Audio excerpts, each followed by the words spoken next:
Mas o que eu fiz? Foi bem roots, bem, como é que eu posso dizer assim? Rústico mesmo. Raiz. Eu fui na lista de aprovados dos vários tribunais, e aí eu pegava ali os 10 primeiros. Pegava o nome da pessoa inteira, que lá, tinha lá nome RG, botava no Google, achava Facebook, enfim, o que tivesse dessas pessoas, e ia atrás, mandava mensagem. E aí eu lembro que eu mandei mensagem para algumas pessoas, algumas obviamente me ignoraram, né, e não me responderam, mas graças a Deus, poucas e boas me responderam com muito carinho, com muita gratidão, e falaram, olha, eu fiz isso aqui, utilizei essas técnicas, e eu lembro de eu pegar um papel de ofício e ir anotando, assim, o que essas pessoas falavam. Por exemplo, eu fazia revisões de tanto e tanto tempo, eu fazia um caderno, enfim, fazia provas de tal, e eu fui anotando, e pensei, falei, bom, o que eu posso fazer com todas essas informações aqui, o que eu posso colocar na minha rotina, sabendo que essas pessoas utilizaram essas metodologias e foram aprovadas.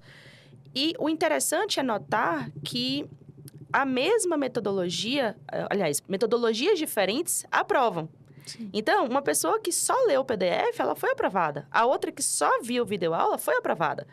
Depende muito de como você é, né? De qual estratégia você utiliza para aquilo ali, se você tem tempo, se não tem. Enfim, eu anotei tudo aquilo e fiz um Frankenstein.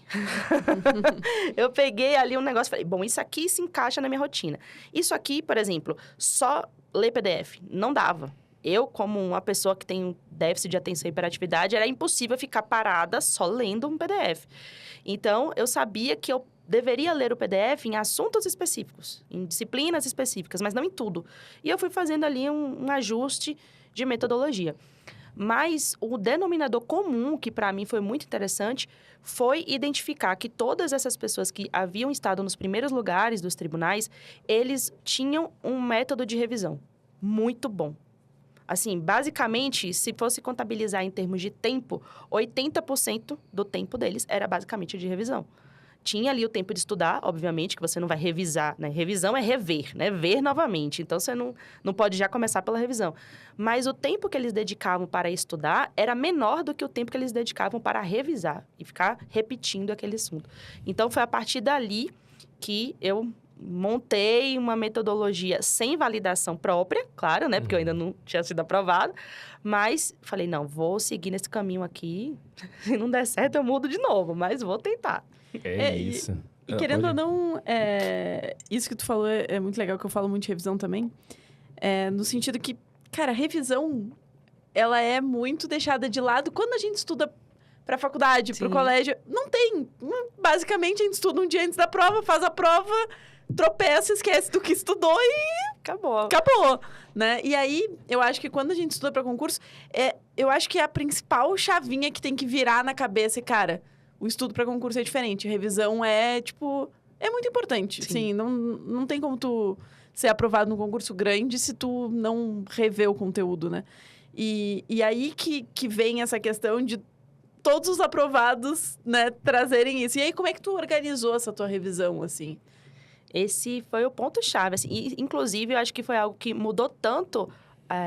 o meu concurso em si, como mudou a minha vida. Porque até hoje eu tô falando sobre isso, falando sobre revisão.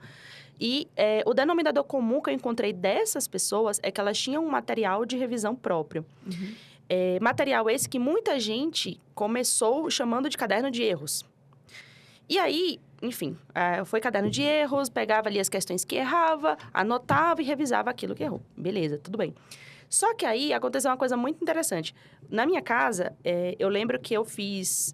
quando eu fiz vestibular, eu e minha mãe estávamos estudando na mesma época, ambas para fazer direito, ambas ali no cursinho para o vestibular. E aí eu lembro que minha mãe, ela fazia o seguinte, ela usava... se eu não me engano, ela já usava o site de questões, só que para história, geografia e etc.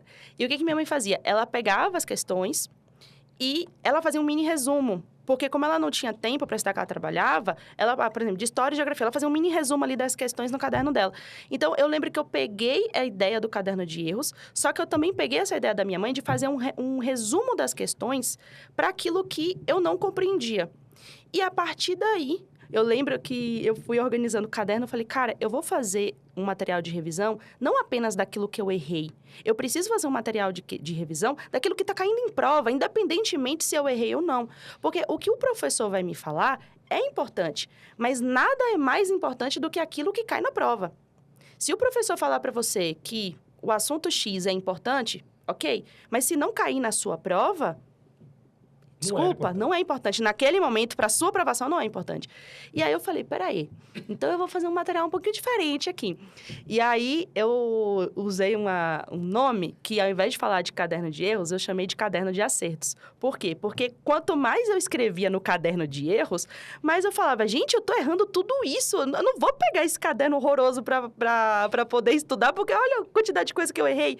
Aí eu falei, não, eu vou chamar de caderno de acertos, porque tudo que tá aqui eu vou acertar no dia da minha prova. E aí, no final, eu passei a fazer um material de resumo, porém um resumo das questões, e não mais um resumo de aula ou um resumo de PDF. E aí eu tinha certeza de que tudo que estava no meu caderno tinha caído em prova. Foi essa ideia que eu peguei, que não foi uma ideia... como eu posso dizer, uma ideia 100% autoral, porque eu peguei a ideia de outras pessoas que haviam sido aprovadas, mas juntar tudo isso, e a minha experiência pessoal em casa também, e condensar no caderno de acertos, foi o que realmente me ajudou a ser aprovada para analista do TRT.